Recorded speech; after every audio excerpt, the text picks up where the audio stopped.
प्रभातखबर.com, विश्वास वही, रफ्तार नहीं।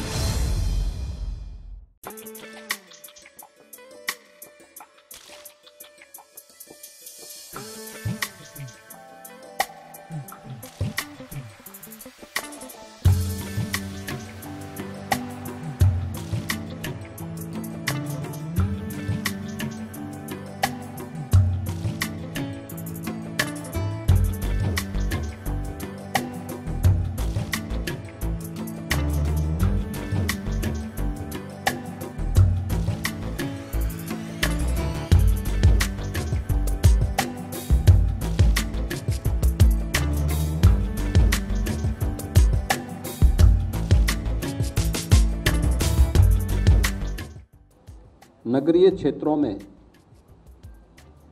पब्लिक ट्रांसपोर्ट की प्रदूषण से मुक्त, वायु प्रदूषण हो या ध्वनि प्रदूषण हो,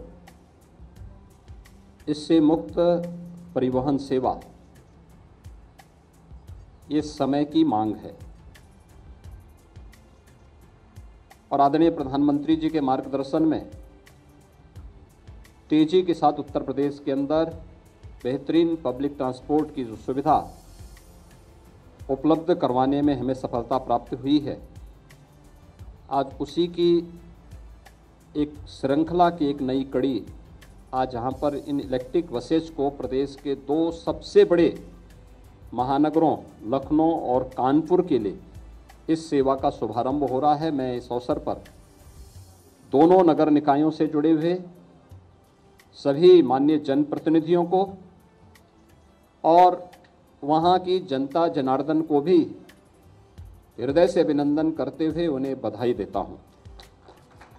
मैं धन्यवाद देता हूँ नगर विकास को कि पिछले 5 वर्ष के अंदर प्रदेश में नगरीय सुविधाओं को आदरणीय प्रधानमंत्री जी की मंशा के अनुरूप बेहतरीन तरीके से आगे बढ़ाने का कार्य हुआ है। देश के अंदर जिन 100 सिटी को स्मार्ट सिटी के रूप में विकसित किया जा रहा है, उनमें से 10 उत्तर प्रदेश के अंदर हैं और उन 10 में भी जो टॉप 10 सिटी हैं जिन पर बेहतरीन कार्य हुए हैं, मुझे बताते हुए प्रसन्नता है कि उसमें उत्तर प्रदेश के 2 शहर हैं, आगरा और वाराणसी, जो स्मार्ट सिटी मिशन के अंतर्गत बेहतरीन प्रदर्शन करते हुए टॉप 10 में अपना स्थान बनाने में सफलता जिन्होंने प्राप्त की है। शेष 7 जो नगर निगम हैं, उन्हें भी स्मार्ट सिटी के रूप में विकसित करने के लिए राज्य शासन की ओर से राज्य स्मार्ट सिटी मिशन के अंतर्गत हम लोगों ने अपनी कार्रवाई को आगे बढ़ाया है। और स्मार्ट सिटी मिशन के अंतर्गत जो कार्य आगे बढ़े हैं, इसमें से ITMS की जो सुविधा है, इंटीग्रेटेड ट्रैफिक मैनेजमेंट की जो व्यवस्था है, उसने कोविड कालखंड में ICCC के माध्यम से नगरीय क्षेत्रों में ही नहीं बल्कि पूरे जनपद में कोविड प्रबंधन में भी बेहतरीन मदद हम लोगों को की है। और उसी के मॉडल को हम लोगों ने न केवल अपने 17 स्मार्ट सिटी से जुड़े हुए नगर निकायों में बल्कि प्रदेश के सभी 75 जनपदों में उस मॉडल को लागू करते हुए देश के अंदर कोविड प्रबंधन के एक बेहतरीन मॉडल को भी प्रस्तुत करने में हमें सफलता प्राप्त हुई है। प्रदेश के अंदर विगत 5 वर्ष के अंदर मेट्रो के संचालन में भी हमें सफलता प्राप्त हुई। आज देश के अंदर किसी राज्य के अंदर सर्वाधिक शहरी क्षेत्रों में मेट्रो का संचालन उत्तर प्रदेश कर रहा है, जिनमें 5 शहर ऐसे हैं जहां पर हमारी वर्तमान में मेट्रो संचालित हो रही है और आगरा में मेट्रो पर कार्य तेजी के साथ आगे बढ़ रहा है। विगत 5 वर्ष के अंदर नगरीय क्षेत्र में 17 लाख गरीबों को प्रधानमंत्री आवास योजना की सुविधा से आच्छादित किया गया। तो स्वच्छ भारत मिशन के अंतर्गत भी हम लोगों ने व्यक्तिगत शौचालय 9 लाख के आसपास इस प्रकार की सुविधाओं से आच्छादित किए गए। सामुदायिक शौचालयों का भी निर्माण हुआ है। आज हम लोग जब देखते हैं, कोई भी जब लखनऊ में आता है, कानपुर में जाता है, या उत्तर प्रदेश के किसी भी अन्य शहर में, सबसे पौराणिक जो सिटी है हमारी वाराणसी जाता है, तो एक बात जरूर बोलता है कि सिटी बहुत सुंदर है, साफ सुथरी है। सुंदरता का मानक स्वच्छता से होता है, और स्वच्छता है तो लोग उसके बारे में चर्चा भी करते हैं, और उस चर्चा का हिस्सा आज उत्तर प्रदेश बना है। प्रधानमंत्री जी का विजन था स्वच्छ भारत मिशन, जब 2 अक्टूबर 2014 को प्रारंभ हुआ था, तो स्वच्छ भारत मिशन के अंतर्गत हम लोग प्रदेश के अंदर भी उस लक्ष्य को प्राप्त कर सकें, यह एक दूर की कौड़ी थी। लेकिन आज ये सपना साकार हुआ है। प्रदेश के नगर निकाय भी स्वच्छ दिखाई दे रहे हैं। इस स्वच्छता का और शुद्ध पेयजल की आपूर्ति का और बुनियादी सुविधाओं की बेहतरीन उपलब्धता के लिए जो प्रयास हुए हैं, इसने तमाम जो वेक्टर बॉर्न डिजीज थे उनको भी नियंत्रण करने में सफलता प्राप्त की है। प्रदेश के अंदर पर्यटन की सुविधाओं को आगे बढ़ाने में हमें मदद मिली है, और इसीलिए मैं देख रहा था, मैं पिछले दिनों मुझे गोरखपुर में भी इलेक्ट्रिक बसेस को शुभारंभ करने का अवसर प्राप्त हुआ था।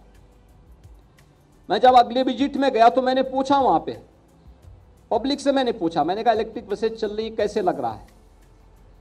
उन्होंने कहा सब और भी लगते, और अलग अलग जगहों से मेरे सामने इस बात की डिमांड होने लग गई कि हमें हमारे शहर को भी, हमारे कस्बे को भी, या जो गोरखपुर सिटी के अंदर इलेक्ट्रिक बसेस चल रही हैं, इसके दायरे को थोड़ा बढ़ा देते।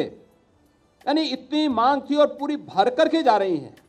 मैंने नगर निकाय के साथ वहां बैठक की, मैंने उनसे पूछा, मैंने कहा भी ये जो इलेक्ट्रिक बसेस चल रही हैं, क्या इनसे आपका खर्चा निकल पा रहा है? उन्होंने कहा हाँ, बहुत बेहतरीन तरीके से आगे बढ़ रही हैं और लोगों की बड़ी डिमांड है। जिस भी रूट पर मैं गया, इलेक्ट्रिक बसेस की वहाँ की सुविधा की सबने सराहना की है। जब कॉमन मैन, जिसको राजनीति से कोई लेना देना नहीं, आपके कार्यों की सराहना करे तो ये मान करके चलिए कि आप सही दिशा में आगे बढ़ रहे हैं, और उस दिशा में इलेक्ट्रिक बसेस की ये सेवा आज यहाँ पर हम लोग 2 प्रदेश के सबसे बड़े जो नगर निकाय हैं, लखनऊ और कानपुर के लिए प्रारंभ करने जा रहे हैं। यद्यपि दोनों सिटी मेट्रो से भी जुड़ी हुई है, लेकिन मेट्रो की आधार बनेगी इलेक्ट्रिक बस सेवा। इसमें मेट्रो के विस्तार करने में भी प्रत्येक जो यात्री है, प्रत्येक नागरिक को वायु और ध्वनि प्रदूषण से मुक्त पब्लिक ट्रांसपोर्ट की एक बेहतरीन सुविधा उपलब्ध कराने में हमें इसके माध्यम से सफलता प्राप्त होती है। और मैंने इसलिए नगर निकाय से, नगर विकास विभाग से इस बात का आग्रह किया था। मुझे याद है अभी 10 दिन पहले मेरे पास दक्षिण भारत से एक सज्जन आए थे मिलने के लिए। वे मेरे पास आए तो बातचीत चल रही थी। उन्होंने कहा कि यहाँ पे नैमिषारण्य कहाँ पड़ता है? मैंने कहा नैमिषारण्य से आपका क्या मतलब है? क्योंकि जब वो अतिथि यहाँ आए थे तो मैंने उनको यहाँ पे नैमिषारण्य अतिथि गृह में ठहराया था। तो मैंने कहा हो सकता है नैमिषारण्य अतिथि गृह में ठहराए हैं इसलिए बोल रहे होंगे। तो उन्होंने मुझसे पूछा, उन्होंने कहा ये नैमिषारण्य कहाँ है? मैंने कहा यहाँ से 70 किलोमीटर की दूरी पर। तो मैंने कहा आपका पूछने का उद्देश्य क्या है? उन्होंने कहा कि हमारी जो फ्लाइट आई है वहाँ से, उसमें से आधे से अधिक जो पैसेंजर थे वे नैमिषारण्य जाने वाले थे। तो आखिर नैमिषारण्य का महात्म क्या है? मैंने कहा नैमिषारण्य भारत की वैदिक और पौराणिक ज्ञान की आधार भूमि है। ये जितना भी लिपिबद्ध हुआ है, श्रवण परंपरा से उसको लिपिबद्ध करने का जो श्रेय जाता है वो नैमिषारण्य को जाता है। यानी हम लोग यहीं पे हैं। मैं लखनऊ के बहुत सारे लोगों से पूछा उसके बाद कि वे नैमिषारण्य के बारे में जानते हैं? उन्होंने कहा नहीं। मैंने कहा कभी गए? कहा नहीं। मैंने कहा देखो दक्षिण भारत से लोग आते हैं, बड़ी श्रद्धा भाव के साथ नैमिषारण्य का दर्शन करते हैं, और वहाँ पर हम लोग उसको उस रूप में विकसित आज तक नहीं कर पाए। हजारों वर्ष पहले ये कार्य नैमिषारण्य में हुआ होगा, लेकिन हम लोगों ने उस सुविधा को जो वहाँ पे मिलनी चाहिए थी, जिसका वो हकदार था, हमें अपनी धरोहर के संरक्षण की हम बात करते हैं, और जहाँ से इस धरोहर को संरक्षित करने का बीड़ा हजारों वर्ष पहले उठाया गया था, वहाँ पर हमने उस धरोहर को संरक्षित करने के साथ ही उसके पर्यटन विकास की संभावनाओं को आगे बढ़ाने के लिए क्या किया, इस पर आज जहाँ पर्यटन और संस्कृति विभाग इस पर कार्य कर रहा है, वहीं मैंने नगर विकास विभाग से इस बारे में आग्रह किया कि इलेक्ट्रिक बसेज की कुछ सेवा लखनऊ से नेमिष सारण्य के लिए भी प्रारंभ करने की तैयारी हो, और उसके लिए हो सकता है कुछ समय लगे, क्योंकि वहाँ पे चार्जिंग स्टेशन बनाने पड़ेंगे, अन्य सुविधाएं देनी पड़ेंगी। तब तक हमारी वैकल्पिक व्यवस्था क्या हो सकती है, एक इस पर ध्यान देना। दूसरा, नेमिष सारण्य को हम लोग बेहतरीन सुविधाओं से युक्त एक ऐसे स्थल के रूप में विकसित करें जो प्रत्येक भारतवासी को उस धरोहर के प्रति एक आत्मीयता का भाव प्रत्येक भारतवासी के मन में जागृत कर सके, क्योंकि ये जो वैदिक ज्ञान है यह भारत का वह ज्ञान है, भारत की एक ऐसी धरोहर है जो विश्व कल्याण का मार्ग प्रशस्त करता है, मानवता के कल्याण का मार्ग प्रशस्त करता है, प्रत्येक जीव के कल्याण के मार्ग प्रशस्त करता है, ब्रह्मांड के कल्याण का मार्ग प्रशस्त करता है।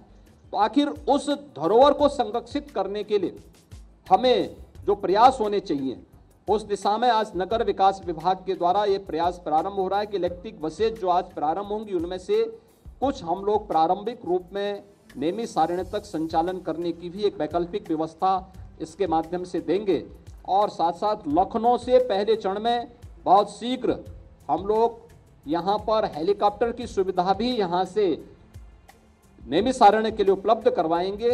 और मुझे प्रसन्नता है कि हमारे राज्य मंत्री राकेश राठौर गुरु भी वहीं के रहने वाले हैं, तो मैं इस अवसर पर राकेश राठौर जी को बधाई दूंगा कि वे आज नेमिष सारण्य के लिए इस बेहतरीन सुविधा को उपलब्ध कराने में, उनके नगर विकास राज्य मंत्री बनने के बाद ये सुविधा नेमिष सारण्य को आज प्राप्त होगी। इस अवसर पर मैं एक बार फिर से नगर विकास को, जो प्रदेश की अर्थव्यवस्था को परिवर्तित करने में एक बड़ी भूमिका का निर्वहन कर सकता है, आज देश के अंदर सबसे अधिक नगर निकाय उत्तर प्रदेश के अंदर हैं, लगभग 752 नगर निकाय हमारे पास वर्तमान में होने जा रहे हैं, इनका विस्तार हो रहा है, एक बड़ी आबादी हमारी अब नगर निकायों के दायरे में आ रही है। उनको उस प्रकार की बेहतरीन सुविधाएं उपलब्ध कराने के लिए हर घर नल की जल जीवन मिशन की योजना को अमृत 2 के अंतर्गत अन्य प्रत्येक नागरिक को शुद्ध पेयजल की आपूर्ति से जोड़ने के लिए भी जो कार्यक्रम चल रहे हैं वह अत्यंत सराहनीय प्रयास हैं, और मुझे विश्वास है कि नगर विकास विभाग प्रत्येक नागरिक को, नगरीय क्षेत्र में रहने वाले प्रत्येक नागरिक को उन सभी बुनियादी सुविधाओं से आच्छादित करेगा जिसका वह हकदार होता है, और हम लोग अपनी बेहतरीन सेवा के माध्यम से आम जन के विश्वास को अर्जित करने में सफल होंगे। इस पूरे अभियान के प्रति मेरी शुभकामनाएं। धन्यवाद। जय हिंद। प्रभातखबर.com, विश्वास वही,